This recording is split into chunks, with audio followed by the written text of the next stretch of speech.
El Ministerio de Trabajo ha hecho público un documento que contiene los temas fundamentales que serán abordados en la reforma laboral. Uno de ellos es el trabajo en plataformas digitales y se trata pues de crear un marco para el bienestar de los colaboradores vinculados a las diferentes empresas que operan en el país hace cerca de 10 años. Recordemos que Uber llegó en 2013.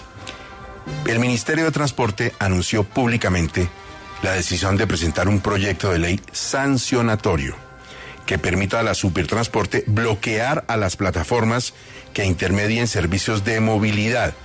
En términos muy prácticos, esta ley es una prohibición tajante a las plataformas e incluye en uno de sus apartes, si se llega a convertir en ley, que el pasajero de estos servicios de movilidad termine con su comparendo o algo por el estilo. José Daniel López es el director de Alianza IN. Este es el gremio que reúne las plataformas y aplicaciones digitales. Director, buenos días, ¿cómo está? Gustavo, buenos días. Un saludo para la mesa de trabajo y para los oyentes de Caracol Radio. Mire, más allá de defender a unos o a otros, lo que hay que reconocer en el mundo hay que tener muy claro es que llegó una situación que es distinta. Esto es un tsunami, no lo para nadie. La gente sigue pidiendo en Rappi, la gente sigue usando Uber, la gente se adapta a la tecnología y lo que viene aquí es simplemente que haya una convivencia, que todos puedan seguir existiendo, que los taxis existan junto con estas plataformas. Pero el proyecto del gobierno, desde el punto de vista de ustedes, prácticamente lo que buscaría es prohibirlas y digamos, apretarles el cuello. ¿Cómo están viendo ustedes esto? Pues Gustavo, yo le diría que este proyecto de ley o borrador de proyecto de ley de la Superintendencia de Transporte es una bomba atómica para las plataformas de movilidad. Y no exagero, porque tendría el efecto práctico de inviabilizar su operación y de algo más allá del tema empresarial, que es algo social y que en este gobierno debe importar mucho, y es dejar sin fuente de ingresos a cerca de 100.000 personas. FEDesarrollo hizo un estudio hace año y medio y mostró que terminando pandemia había 100.000 personas viviendo, generando ingresos a través de las plataformas de movilidad como Uber, como InDrive, Cabify, Didi, Pickup, etcétera. 100.000 personas. Y lo que pretende este proyecto de ley es, número uno, ya lo decía usted, bloquear de internet las aplicaciones. Esos bloqueos solo ocurren en países dictatoriales, en ninguna democracia seria los gobiernos bloquean contenidos de internet. Hay un principio muy importante que es el de neutralidad de red. De hecho, cuando usted recordará que a Uber en el 2020 lo bloquearon, la propia Corte Interamericana de Derechos Humanos se pronunció, pero la cosa no queda ahí. No solo bloquean las aplicaciones, a los usuarios, o sea, a los ciudadanos que nos movemos a través de esas aplicaciones, 10 millones de pesos de multa. Como que por si acaso no quedan bloqueadas y las logran tomar, pues también pague el ciudadano. Está ejerciendo simplemente su libertad de elegir a través de la tecnología.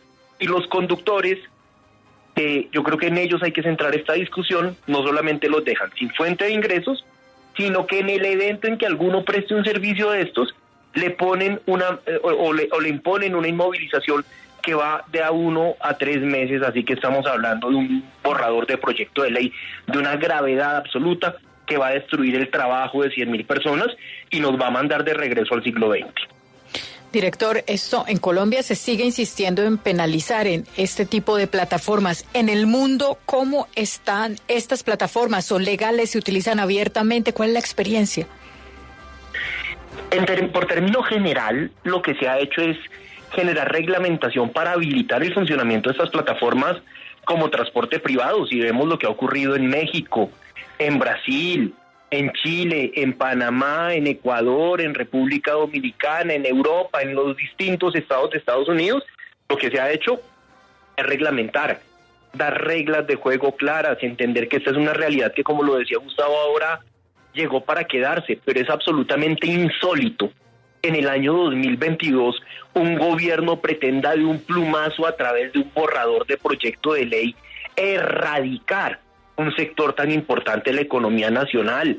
Hoy en día esto representa cerca del 0,5% del Producto Interno Bruto, de cerca del 0,2%, perdón, cerca del 0,5% de la población ocupada del país trabaja en esto. Este tema en el mundo se ha resuelto y en Colombia tenemos una dificultad, y es que desde hace mucho tiempo tenemos pendiente reglamentar este tema no se ha podido, pero lo que ocurre ahora sí es absolutamente insólito y sorprendente, es que no solo renunciamos a la idea de reglamentar, sino que avanzamos hacia un régimen completamente prohibitivo de las aplicaciones de movilidad. Sí, una de las cosas, y usted lo acaba de mencionar, que está pendiente desde hace años, yo no sé si probablemente una década o ya casi en Colombia, es reglamentar este tipo de aplicaciones, de intermediadoras de transporte. ¿Por qué no se ha podido? Digamos, es que en ninguna parte del mundo se ha logrado hacer. ¿Cuál ha sido como el mayor problema aquí en Colombia para que eso no se haga? Bueno, yo recuerdo que Mauricio Toro y Gabriel Santos en el año 2021 presentaron un proyecto muy valeroso para reglamentar este servicio. Desafortunadamente, pues se enfrentaron a toda suerte de intereses. Para colmo, se les cruzó con paro nacional. Eso se terminó hundiendo. El ministro de Transporte en distintos medios de comunicación ha dicho que la voluntad del presidente Petro en este tema es avanzar en darle una solución, en dar unas reglas de juego claras, pero quedamos absolutamente locos, quedamos completamente perdidos, porque de esos anuncios que hablan de regulación moderna, que hablan de sensatez, hablan de sentido social, porque sobre todo estamos hablando de 100.000 personas que trabajan en esto. Ahora avanzamos a un borrador de proyecto de ley que favorece unos monopolios muy pequeños, muy específicos, y perjudica a los millones de usuarios que se movilizan a través de plataformas de movilidad y a las cerca de 100.000 personas que trabajan conduciendo y usando estas plataformas. El proyecto sale de esas mesas de trabajo del ministerio con los taxistas, y le pregunto, ¿el Ministerio de Transporte se ha reunido con la gente de las plataformas para medio dialogar del tema? Oh, porque es que además hay más de 200.000 taxistas que también están en las plataformas. Y ese tema ustedes tocan ahí me parece fundamental, porque siempre se ha creído que los taxistas son enemigos de las plataformas. Y no son los taxistas, son unos taxistas. El conductor de un taxi, el pequeño propietario, tiene en la plataforma digital un aliado. Hoy a través de plataformas como InDrive, como Cabify, como Didi, como Uber, usted puede tomar un taxi. Hay 230.000 usuarios de taxistas que utilizan estas aplicaciones. Luego, yo me pregunto si acá estamos hablando del taxismo o de sectores muy específicos que pueden estar interesados en este tipo de medidas. En cuanto a la pregunta por el diálogo con el Ministerio de Transporte, lo hemos hecho, hemos tenido conversaciones, hemos presentado propuestas en materia de reglamentación, hemos oído al ministro hablar de la necesidad de resolver este tema, pero lo que nos queda claro con este borrador de proyecto de ley es que de alguna manera el norte cambia, y de alguna manera ahora lo que se pone a consideración del país y lo que se quiere poner a consideración del Congreso de la República no es la reglamentación, sino la prohibición tajante de las plataformas y de la generación de ingresos para las personas que trabajan ahí. Bueno, y esto conlleva otra serie de problemas. El señor de Rappi va con su moto, con su bicicleta, atrás dice Rappi, pues lo para la autoridad y lo multa porque está también usando una cuestión de movilidad. Esto se puede volver un infierno, ¿no? Sí, aunque me parece importante precisar que acá se trata de plataformas de movilidad, no de reparto, digamos. Plataformas como Rappi, como Pivox, como mensajeros urbanos, no se verían afectadas, pero sí, digamos, las que uno utiliza como ciudadano para moverse por la ciudad. Pero el Ministerio de Trabajo también les tiene el ojo encima.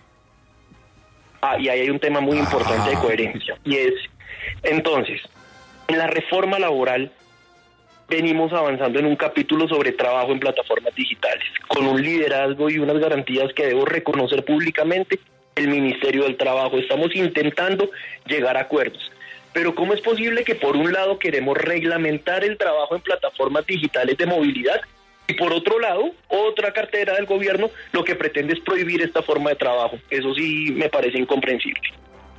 Bueno, seguiremos hablando sobre este tema. Me parece de la mayor importancia para los colombianos el hecho de saber qué puede pasar si nos transportamos por las ciudades con una de estas plataformas, habida cuenta de ese borrador que ojalá tenga unas modificaciones importantes para la convivencia y para el empleo y para la productividad económica del país. Pues muchísimas gracias, José Daniel, y estaremos pendientes de Alianza IN, este gremio que reúne a las plataformas, a las aplicaciones digitales, y nos va contando. Claro que sí, Gustavo, muchas gracias a ustedes por la invitación.